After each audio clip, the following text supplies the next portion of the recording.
Hello, friend. Welcome again to your own YouTube channel Exam Made Easy. Friend, ये part two है the revolt of 1857। Part one already upload कर दिया गया है, आप वहाँ जाके एक बार रिवाइज करें। ये वीडियो आपके लिए बहुत ही इंपॉर्टेंट होगा इफ़ यू प्रिपेयर फॉर जो भी यूपीएससी के द्वारा कंडक्टेड एग्जाम है, जैसे कि deputy director, APFC, NDA, CDS या एसएससी हो या जितने भी स्टेट्स के पीसीएस है, सबके लिए इंपॉर्टेंट होने वाला है फ्रेंड। सेकेंड थिंग कि ये जो आप स्क्रीन पे देख रहे हैं वो लूसेंट से लिया गया है, लेकिन मैं इसके अलावा और कई सारे जो इम्पोर्टेंट फैक्ट्स हैं, जो एग्जाम ओरिएंटेड फैक्ट्स हैं, मैं उस पर चर्चा करूंगा। And the most important part ki if you are new to this channel, of course you must subscribe. The reason behind of subscription may be कि आपको many valuable video you will आपको मिलता रहेगा। आपका आपका जो क्यूरियोसिटी है modern history के लिए, ये मेरा जो the very purpose of making this video is to आपके अंदर क्यूरियोसिटी जगाना है मॉडर्न हिस्ट्री का, क्योंकि in my opinion self study is the best study, right. तो आप उसको सुनिए, ध्यान से सुनिएगा, कंप्लीट सुनिएगा, राइट। कंप्लीट सुनने के बाद आपका एक कॉन्सेप्ट बिल्ड होगा और उसके बाद आप क्लास 8, क्लास 12 और स्पेक्ट्रम, ये बस तीन चीज आपको रेफर करना है। आपका मॉडर्न हिस्ट्री या फ्रीडम स्ट्रगल आपका कवर हो जाएगा फ्रेंड। तो चलिए सबसे पहले हम लोग बात करते हैं, ये जो पार्ट वन में मैंने कुछ डिस्कस किया था उस पर सबसे पहले मैं आपको रिवाइज करवा दूं, हम लोगों ने पार्ट वन में क्या डिस्कस किया था। यदि आप इस वीडियो को सही से समझना चाहते हैं तो आपको एक बार वो वीडियो पीछे जाके देखना होगा, फिर भी मैं कुछ रिविजन करवा दूं आपको। पार्ट वन में हम लोगों ने डिस्कस किया था सबसे पहले कि उसका इंट्रोडक्शन में मैंने ये किया था कि जो 1757 में 1757 में जो प्लासी युद्ध हुआ था, उसके बाद अंग्रेजों का, ब्रिटिश का कॉलोनाइजेशन बहुत ज़्यादा स्टार्ट हो गया था। और वो इन बिगनिंग वो इकोनॉमिक और जो बिजनेस प्रॉफिट चाहते थे, लेकिन धीरे धीरे वो इंडिया को बहुत ज़्यादा एक्सप्लॉइट करने लगा। वहाँ बहुत सारे जो ज़मीन आप जैसे सुने होंगे, जो परमानेंट सेटलमेंट है या महलवारी सिस्टम है या रैयतवारी सिस्टम है, इस सब से इंट्रोड्यूस हुआ। इंडिया का डीकोलोनाइजेशन हुआ, इंडिया के क्रॉप्स का जो है एग्रीकल्चर का कमर्शियलाइजेशन हुआ, जिससे कि खाने वाले जितने भी अनाज थे उसकी कमी होने लगी, अकाल होने लगा। तो इस तरह से एक बैकग्राउंड बनता गया और 1857 में जाके सबसे पहले तो वो स्टार्ट हुआ सिपाही म्यूटिनी से, लेकिन फिर वो जन विद्रोह में, मतलब लोगों के विद्रोह का, जो पीपल्स रिबेल, वो बन गया फिर। अब मैंने उसका उसका जो कुछ वो डिस्कस क्या किया था कि what were the cause of cause क्या था। जैसे कॉज ऑफ मैं 1857 की बात करूं तो मैंने उसमें तीन चार कॉज बताया था। पहला कि पॉलिटिकल, राइट। अब पॉलिटिकल में दो तीन बातें बहुत ज़्यादा इंपॉर्टेंट है जो कि आपको समझना होगा। एक तो डॉक्ट्रिन ऑफ लैप्स, जो कि डलहौजी ने का इंट्रोडक्शन था। अब डॉक्ट्रिन ऑफ लैप्स आप जानते ही होंगे, उसमें क्या होता था कि यदि कोई जो किंग है उसका जो पुत्र नहीं है तो वहाँ से वो उसको हड़प लेगा, अडॉप्ट नहीं करने देता था। दूसरा था कि सब्सिडियरी अलायंस, जो लॉर्ड वेलेजली था, उन्होंने ये लाया था। अब सब्सिडियरी अलायंस क्या था कि आपको यदि if you are a king of suppose one state, तो आपको सेना रखना होगा अंग्रेज का, उसी का खर्च उठाना होगा। इसके साथ ही आपके राज्य में एक रेजिमेंट रहेगा ब्रिटिश का, आपको बिल्कुल उसके अंडर ही रहना होगा। मतलब हस्तक्षेप, इंटरफेयर बढ़ना स्टार्ट हो गया था। तीसरा क्या है जो फ्रेंड, यदि लॉर्ड डलहौजी के द्वारा जो डॉक्ट्रिन ऑफ लैप्स है, तो कुछ फैक्ट्स यहाँ मैं बता दूं। जो सबसे पहले 1848 ईस्वी में सतारा, राइट, उसको हड़पा, और सबसे लास्ट में अवध को 1856 में, राइट। तो अवध की मैं कहानी बताता हूँ। Actually doctrine of lapse Awadh पे लागू होता नहीं था, क्योंकि हो सकता है वहाँ के सम्राट होंगे, उनके बहुत सारे सन्स होंगे। तो हुआ क्या, जो उसको मैल एडमिनिस्ट्रेशन के आधार पे, जो यहाँ कुशासन चल रहा है उसके आधार पे अवध को हड़प लिया गया। तो इस तरह से ये हो गया आपका पॉलिटिकल रीजन। एडमिनिस्ट्रेटिव रीजन में मैं आपको बता दूं, जो एडमिनिस्ट्रेटिव रीजन में क्या था, सबसे पहले कि ऑफ कोर्स वहाँ जो इंडियन जितने भी बड़े पोस्ट पे थे उसको हटा के, या फिर जो इंडियन को सिविल सर्विसेज में ना जाने देने का भरपूर उन्होंने प्रयास किया।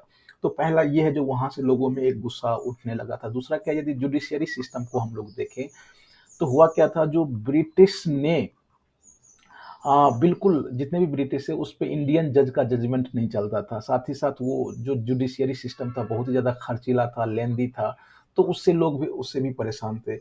और जो एडमिनिस्ट्रेटिव में जो नेक्स्ट इम्पॉर्टेंट फैक्ट्स ये है फ्रेंड कि हुआ यूं कि उस समय जो कोई भी एडमिनिस्ट्रेटिव रीजन में रिलीजन को मुख्य मुद्दा बनाया गया था, अपितु जो योग्यता, यूं कह ले, जो यदि मैं उनको ऐसे कहूं, जो ईसाई या क्रिश्चियनिटी को बहुत ज़्यादा बढ़ावा दे मिलने लगा था उस समय, राइट। और आप देखेंगे जो ये एक ऐसा पीरियड था वहाँ अकाल बहुत ज़्यादा हुआ था, जिससे कि जो ब्रिटिश एडमिनिस्ट्रेशन का बिल्कुल पोल खोल के रख दिया था। अब सोशियो रिलीजियस कॉज में देखें तो वहाँ क्या पहली बार हुआ था, जो मंदिर या जितने भी मस्जिद थे उसके ज़मीन पर उन्होंने टैक्स लगाना स्टार्ट कर दिया था। उसके बाद यूं कह ले जो वहाँ जितने भी ऑर्थोडॉक्स थे, ऑर्थोडॉक्स इंडिया में, जैसे कि वो लोग बहुत ही ज़्यादा एनॉयड हो गए थे कुछ उसके इंट्रोडक्शन से, जैसे सती प्रथा प्रथा आया था, या नर बलि सिस्टम को बंद कर दिया गया था, या विधवा जो विडो रीमैरिज एक्ट आया गया था। तो ये सब जो समाज में बदलाव आ रहा था उससे लोग बहुत ही खपा थे, उनको ऐसा लग रहा था जो इसका धर्म खत्म होते जा रहा है और ईसाई बढ़ते जा रहा है फिर। उसके बाद आर्थिक रीजन, इकोनॉमिक रीजन की बात कर ले तो इकोनॉमिक रीजन में क्या था कि सबसे पहले जो जितने भी लैंड रेवेन्यू सिस्टम थे, जिसमें कि परमानेंट सेटलमेंट या रैयतवारी या महलवारी सिस्टम, ये बिल्कुल एक्सप्लॉयटेशन था। इसके बाद था जो कंपनी का जो भी नीति था उस समय, वो कहीं ना कहीं फोकस था जो एक्सप्लॉयटेशन ऑफ इंडियन और इंडियन इंडस्ट्री, उसको खत्म करना है, डी इंडस्ट्रियलाइजेशन था। और जैसे ही डी इंडस्ट्रियलाइजेशन हुआ, जो एग्रीकल्चर पे दबाव बढ़ना स्टार्ट हो गया। उसके बाद क्या हुआ, जो एग्रीकल्चर का कॉमर्शियलाइजेशन हो गया, उसके बाद लोग बेकार होने लगे, खाने की कमी पड़ने लगी। तो ये सब कारण से एक रिवोल्ट हुआ फ्रेंड। इसके बाद जो और कई कारण से, मिलिट्री कारण से, जो कि बहुत ज़्यादा इंपॉर्टेंट है नहीं, आप जरूर पढ़िएगा। अब आंदोलन स्टार्ट होता है पहले, आपको पता होगा जो बैरकपुर वहाँ कोलकाता में स्टार्ट हुआ, उसके बाद मेरठ में हुआ, मेरठ से लोग दिल्ली आ गए। अब यहाँ से जो दिल्ली आए तो वो बहुत बूढ़े हो चुके थे, बहादुर शाह द्वितीय, राइट, सेकंड, फिर भी उसको नेता बनाया गया, लेकिन असली नेता बख्त खां था जो कमांडर था। तो यहाँ से अब हम स्टार्ट करते हैं friend, right. Again I request you कि आपको धैर्य बनाए रखना होगा, कंप्लीट वीडियो देखना होगा for complete understanding of a topic. आप जो भी टॉपिक का जो गहराई में जाएंगे आपको सुनना चाहिए, और उसके बाद आप जाके बुक पढ़िए और क्वेश्चन सॉल्व कीजिए, दैट्स इट। इससे ज्यादा और कुछ नहीं करना है, राइट। तो बहादुर शाह जफर है तो उसको अरेस्ट कर लिया गया और उसको कहाँ भेज दिया गया, रंगून भेज दिया गया, राइट, रंगून। अब उसके बाद जो उस समय के कई इंपॉर्टेंट नेता थे, राइट, जैसे कि नाना साहिब है या बेगम हजरत महल है। नाना साहिब कानपुर, बेगम हजरत महल कहाँ, वो लखनऊ। तो ये सब क्या हुआ, वो सब नेपाल भाग गए। तांतिया टोपे था, जिसका ओरिजिनल नाम था, कई कई जगह पूछ दिया जाता है फ्रेंड, रामचंद्र पांडुरंग, राइट। उसको वो भी एग्जीक्यूट कैप्चर किए गए और उसको फांसी पे लटकाया गया। रानी लक्ष्मीबाई की बात करें तो वो भी बैटलफील्ड में सी गॉट मार्टायर्ड, उनकी वो शहीद प्राप्त हुए। अब यहाँ एक फैक्ट ये है फ्रेंड, जो sir Hugh Rose, he was fighting against Rani Lakshmibai. उन्होंने रानी लक्ष्मीबाई को कहा था कि the best and bravest military leader of the rebel, सबसे अच्छा और सबसे ब्रेव जो मिलिट्री लीडर थी रिबेल का, जो 1857 में जितने भी रिवेलियन थे उसमें सबसे ज्यादा स्ट्रॉन्ग रानी लक्ष्मीबाई थी। इसके बाद ये इंपॉर्टेंट फैक्ट है फ्रेंड, आपको ध्यान रखने वाली बात है, कहीं कहीं जगह पूछ दिया जाता है, जो बरेली में, जहाँ जो, हाँ एक फैक्ट मैं बताना भूल गया यहाँ, कि ये जो रिबेल था मोस्टली नॉर्थ सेंटर में ही था, या यूं कह ले जो पंजाब या बंगाल या साउथ इंडिया, ये सब बहुत मार्जिनली अफेक्टेड था।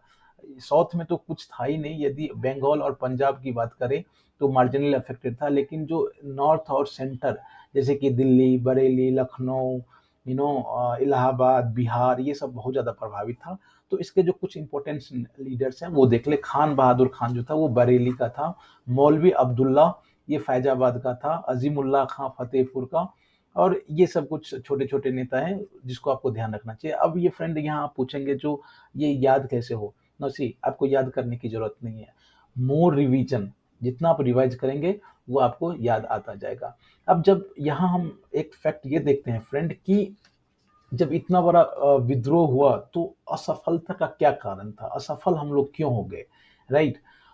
तो सबसे पहले मैं ये बता दूं, जो 10 मई 1857 को ये विद्रोह स्टार्ट हुआ था, और ऑलमोस्ट 1 साल 1.5 साल के बाद फिर से इंग्लिश ने रिकैप्चर कर लिया इंडिया को, री एस्टेब्लिश्ड हो गया इंग्लिश अथॉरिटी। ये ध्यान आपको रखना है, जुलाई दिसंबर के बीच में 1858 तक ये क्या हुआ, तो री एस्टेब्लिश्ड हो गया। अब यदि उसके कॉज को हम देख लें, जो कॉज ऑफ फेल्योर है, तो उसको मैं थोड़ा कुछ डिस्क्राइब कर दूं आपको बढ़िया से, कि इसको आप ऐसे देख सकते हैं। जो 1 मिनट फ्रेंड, नो सी, यदि मैं यहाँ कॉज लिखूं, the cause of failure of 1857, तो सबसे पहला जो मैं बताऊंगा कि यहाँ क्या था। जो एक तो जितने भी लीडर्स थे, राइट, उसमें कोई खास एकता नहीं थी, राइट। हर हर सेक्शन के लोग अपने अपने लिए फाइट कर रहे थे, राइट। दूसरी बात है, जितने भी लैंड होल्डर्स थे या जमींदार थे या जितने भी एजुकेटेड पर्सन थे, तो इन दोनों में कोई यू नो इन दोनों में कोई एक साथ उन्होंने वो लोग आए नहीं थे जिससे कि रिबेल को और ज्यादा यू नो और बल मिल सके। दूसरा इंपॉर्टेंट पॉइंट है कि फ्रेंड, कुछ लोग मिले भी थे, जैसे कि कभी कभी यहाँ देखा जाता है जो कानपुर में जो है कुंवर सिंह मिले कानपुर में, वहाँ के जो लीडर्स थे उससे मिले, लेकिन कोई ठोस योजना थी नहीं। शॉर्ट टर्म ही उन लोगों का प्लान था, लॉन्ग टर्म था नहीं। दूसरी बात यह है जो फ्रेंड की, यदि आप सैनिक को देखें, तो यदि अवध का सैनिक फाइट कर रहा था अगेंस्ट ब्रिटिश, तो पंजाब और बंगाल का सैनिक जो है उसको साथ दे रहा था, राइट। इसी तरह से जो जितने भी कई राजा है, जैसे कि होलकर है या सिंधिया है, वो अंग्रेजों का साथ दिए उसमें, इसलिए भी फेल हो गया। इसके बाद हम ये देखें जो फ्रेंड, कि वहाँ अंग्रेजों ने ये कहा था, यदि कोई भी एक विद्रोही नेता सही होता, राइट, सही होता इन द सेंस कि मैं यूं बता लूं, जो सही से लीड करता, तो हम लोग हार चुके थे। तो यही ये कह रहा है, जो पहला तो disunity of Indian and a poor organisation. यदि हर कोई वर्ग फाइट कर रहा है तो सबका अपना अपना मंशा है, सब एक दूसरे के लड़ तो रहे हैं, लेकिन उसका मोटो अलग था, तो कोऑर्डिनेशन नहीं बना था।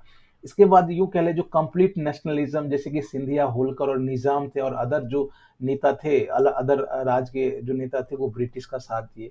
इसके बाद जो है सिपाही के बीच भी, सिपाही हो या किसान हो या जमींदार हो या अदर क्लास हो, कोई कोऑर्डिनेशन था नहीं। और उसके बाद यूं कह ले, जो many of had different motives for participating revolt. जब तक आप सब मिलकर एक लक्ष्य के लिए काम नहीं करेंगे, then you will not get एक अच्छा रिजल्ट नहीं मिलेगा, तो इसलिए ये फेल हो गया।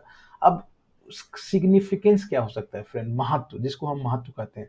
तो सबसे पहले महत्व में मैं ये बता दूं, जो हिंदू मुस्लिम एकता का वो बहुत बढ़िया परिचय है, राइट। पहली बार देखा गया, जो इस विद्रोह में कोई कम्युनल फीलिंग नहीं थी, कोई सांप्रदायिक भावना थी नहीं, राइट। और साथ ही साथ ये एक बात है, जो पहले तो स्टार्ट हुआ वो सोल्जर से, लेकिन बाद में ये लोगों का विद्रोह हो गया। और इसके बाद मैं यूं बता दूं, जो फर्स्ट टाइम लोगों में राष्ट्रीय भावना, जो नेशनल फीलिंग्स, जो कोई आपका देश भी है या आप एक देश के हैं, ये वाली फीलिंग पहली बार आई थी फ्रेंड। इसके बाद जो ब्रिटिश के प्रति आप फर्स्ट टाइम इतने लोग एक साथ होकर विरोध कर रहे थे। और साथ ही साथ उसके बाद हुआ यूं कि ब्रिटिश का जो अलग अलग उसके पॉलिसी में या उसके स्ट्रक्चर में बदलाव किया गया, उससे लगा कि जो इंडियन आदमी अब धीरे धीरे अपने देश के शासन में कुछ भाग ले रहे हैं, राइट। अब इसका जो रिजल्ट है, जो 1857 का जो रिजल्ट है, उसका रिजल्ट क्या हुआ फ्रेंड। तो सबसे पहले यूं मैं बता दूं, जो कंपनी रूल खत्म हो गई थी, फर्स्ट। सेकंड है, जो मुगल एम्परर सदा के लिए बंद हो गया था। इसके बाद तीसरा है, जो उसके बाद हुआ क्यों, जो 1858 ईस्वी में इलाहाबाद में लॉर्ड कैनिंग, उस समय वाइसराय थे, उन्होंने जो प्रोक्लेमिनेशन हुआ विक्टोरिया का, उसको पढ़ी, और उसमें उन्होंने ये घोषणा किया था कि कंपनी रूल अब खत्म किया जाए।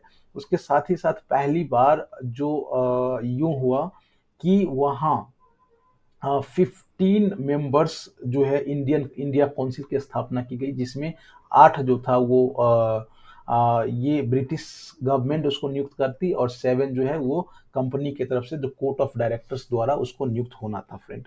इसके बाद हुआ यूं कि जो कैबिनेट, जो सचिव, जो सेक्रेटरी ऑफ इंडिया, सचिव जिसको कहते हैं, वो ब्रिटिश कैबिनेट का सदस्य होता था, उसको सर्वो सर्वा बनाया गया। तो एक ये था फ्रेंड। और एक उसके बाद हुआ कि वो जो वाइसराय का पद है, जो उसको नाम बदल करके सॉरी, गवर्नर जनरल का नाम बदल करके वाइसराय रख दिया गया। और ये क्वेश्चन बहुत सारे एग्जाम में पूछा जाता है, जो फर्स्ट वाइसराय कौन थे इंडिया का, तो आपको कहना लॉर्ड कैनिंग, राइट? क्या कहना है? Lord Canning. इसके बाद यूं हुआ, जो ब्रिटिश ने इंडियन मामले में हस्तक्षेप करना बहुत कम कर दिया। जैसे कि जितने भी आप देखते हैं, नरबलि प्रथा को रोका था, सती प्रथा को रोका था, या फिर पुनर्विवाह, विधवा पुनर्विवाह किया था। तो ये इस तरह के जो उन्होंने काम किए थे, उसके बाद उन्होंने ऐसे करने से बिल्कुल रोक दिया गया। दूसरी बात हुआ कि जो अभी तक जो लॉर्ड वेलेस्ली कह लें, या फिर लॉर्ड डलहौजी कह लें, जो एक्सपेंशन ऑफ ब्रिटिश एम्पायर था, उसको 1857 के बाद ये रुक गया। तो ये एक क्या था, ये सब परिणाम हुआ। एक जो सबसे महत्वपूर्ण परिणाम यूं हुआ कि आप ब्रिटिश आर्मी में इंडियन फौज की संख्या बढ़ाने लगी, और जितने भी जो महत्वपूर्ण पद पर थे, वो सिर्फ और सिर्फ ब्रिटिश को दिया गया। और उसके पहले क्या होता था, ब्रिटिश आर्मी में सबसे ज्यादा अवध या बिहार का सबसे ज्यादा सैनिक रहता था। लेकिन उसके बाद क्या हुआ, गोरखा या पंजाब का सैनिक की भर्ती उसमें बहुत ज्यादा होने लगा फ्रेंड। तो ये सब क्या था, परिणाम था, राइट? और इसके बाद जो हम कुछ देखते हैं, जो नेचर, जैसे कि कह लें तो कई लोगों ने इसको सिपाही मिठनी कहा था, कई लोगों ने national struggle war of independence, जिसमें जो है बेंजामिन डिज़रायली, वो उस समय अपोजिशन लीडर थे इंग्लैंड में, कार्ल मार्क्स ने उसको कहा था, वी.डी. सावरकर ने भी कहा था, जो ये नेशनल वॉर ऑफ इंडिपेंडेंस है। तो इस तरह के कुछ लोग हैं, इसको एक बार आप ध्यान से देख लीजिएगा, ये इम्पोर्टेंट है। और कुछ इंपॉर्टेंट बुक्स है फ्रेंड, जो कि जैसे कि द फर्स्ट, ये कई सारे एग्जाम में पूछा गया, कार्ल मार्क्स का, राइट? तो first Indian war of independence इसने किसने लिखा था? कार्ल मार्क्स ने। इसके बाद जो है Indian war of independence, VD. Savarkar ने। सिपाही मिटिनी एंड रिबेलियन, आर.सी. मजूमदार ने। 1857 ये एस.एन. सेन ने लिखा था। तो ये सब कुछ इंपॉर्टेंट आपको फैक्ट्स याद करने, साथ ही साथ कुछ यहाँ हिंदू मुस्लिम कॉन्स्पिरेसी अगेंस्ट क्रिश्चियन, ये जो 1857 को किसने कहा था, तो ऑट्रम टेयर्स। तो ये फैक्ट है, आप एक बार देख लीजिएगा। आप जब एनसीईआरटी पढ़ेंगे या फिर स्पेक्ट्रम पढ़ेंगे, तो वहाँ कुछ दिया होगा, आप जरूर उसको देखिएगा फ्रेंड, राइट? जो उसके बाद कुछ लोगों का कुछ कहना था, ओपिनियन था, जैसे कि ये बेंजामिन डिज़रायली है, जो कि अपोजिशन लीडर था, मैंने बताया था आपको। The national revolt deep mistrust, ये किसका कहना था? बेंजामिन डिज़रायली का। इसके बाद जो आर.सी. मजूमदार है, उन्होंने कहा था कि the so called first national war independence is nether first nor national nor war of independence. ये इंपॉर्टेंट है, कई सारे एग्जाम में पूछा जाता है, आपको दे देगा ये और किसने कहा था, तो उसको ध्यान रखिएगा आप, राइट? और इसके बाद ये कह रहा है, जो फाइट रिलीजन से स्टार्ट हुई थी, वो वॉर ऑफ इंडिपेंडेंस में बदली। ये एस.एन. सेन का है, जिन्होंने बुक भी लिखा है, 1857 का बुक लिखा, उसको ध्यान रखिएगा। और इम्पैक्ट है, उसमें हम लोगों ने चर्चा ही कर दिया, उसका क्या प्रभाव पड़ा। जैसे कि अभी हम लोगों ने चर्चा किया था, जो 1858 में ब्रिटिश पार्लियामेंट ने एक एक्ट पास किया था, जिसके बाद कंपनी रूल खत्म हो गई थी। अब जो कंट्रोल है वो किसके, ब्रिटिश क्राउन में चला गया था, के पास चला गया था। आपको ये ध्यान रखना है। दूसरा है, जो मिनिस्टर जो है, secretary of states for India, इसकी एक एस्टेब्लिशमेंट हुई, ये पोस्ट बनाया गया, जो कि ब्रिटिश कैबिनेट का मेंबर हुआ करता था। वही था रिस्पॉन्सिबल जो गवर्नमेंट्स ऑफ इंडिया के लिए। उसके बाद मैंने आपको बताया था, जो टाइटल है वो गवर्नर जनरल का बदल के वाइसराय कर दिया गया। और लॉर्ड कैनिंग थे, प्रथम वाइसराय थे। और वो रिप्रेजेंटेटिव ऑफ किसका था? मोनार्क का, जो ब्रिटिश मोनार्क का, जो राजा वहाँ वो महारानी उसका था। उसके बाद यूं कह ले, जो कंपनी, जो उन्होंने जितने भी एनेक्सेशन मीन्स विस्तार को रोक दिया गया, जो डॉक्ट्रिन ऑफ लैप्स है उसको खत्म कर दिया गया, ये हम लोगों ने चर्चा किया ही था। उसके बाद ब्रिटिश कंपनी ने डिवाइड एंड रूल के तहत उन्होंने काम करना स्टार्ट कर दिया था, राइट? तो ये इंपॉर्टेंट पॉइंट है, वहाँ आप देखिएगा। इसके बाद यूं हुआ फ्रेंड कि एडमिनिस्ट्रेशन में बहुत ज़्यादा चेंजेस लाया गया, व्हाइट सोल्जर्स को आर्मी में बढ़ाया गया। इसके बाद है, जो जितने भी खर्च हुए थे वॉर को दबाने में, वो इंडियन पीपल से ही टैक्स के माध्यम से वो वसूला गया। यहाँ एक कोट है, ये कोट है फ्रेंड, कि जो ये जूलियस सीजर था वो जिंदा से ज्यादा पावरफुल मरने के बाद हो गया। ये एक कोट है, राइट। तो इसी तरह ये सेम चीज कहा जाता है 1857 में कि ये पहली बार एक सिंबल ऑफ चैलेंज था माइटी ब्रिटिश एम्पायर के खिलाफ, राइट। इतना जो माइटी, मतलब आप समझ रहे हैं, माइटी मीन्स बहुत ही ज्यादा शक्तिशाली, राइट। और उसके खिलाफ पहली बार ये उन्होंने चैलेंज पेश किया था इंडियन ने। तो ये एक तरह से ये जो 1857 है, ये remained a shining star for rise and growth of Indian national movement. आगे जितने भी नेशनल मूवमेंट हुए, कहीं ना कहीं ये प्रेरणादायक था 1857। तो इस तरह से हम लोगों ने 1857 को देखा। तो सबसे पहले मैंने आपको बताया था, इसमें आपको याद कैसे रखना इस टॉपिक को, कि 1857 की क्रांति थी क्या, राइट। आपको पहला तो इंट्रोडक्शन, मैं यूँ कह लूँ इंट्रोडक्शन, दूसरा जो है कॉज, कॉज आपको याद करना है। तीसरा आप ये कह ले जो ये कैसे हुआ, मीन्स कैसे वो फैला। तो पहले आपको कहाँ कहाँ फैला, उसके बाद इम्पोर्टेंट लीडर्स कौन थे, इसके बाद फेल क्यों हो गया, कॉज ऑफ फेल्योर, इसके बाद आप यूँ कह सकते हैं जो परिणाम क्या हुआ, और इसके बाद कह सकते हैं जो नेचर है। ये इतने टॉपिक में आप इसको डिवाइड करके हार्डली 2 पेज का नोट्स होगा, वन मतलब 1 पेज के दोनों साइड। उससे ज्यादा आपको कुछ नहीं याद रखना है, इससे ज्यादा पूछेगा भी नहीं, राइट। तो इस तरह से आज हम लोगों ने 1857 का वो देखा।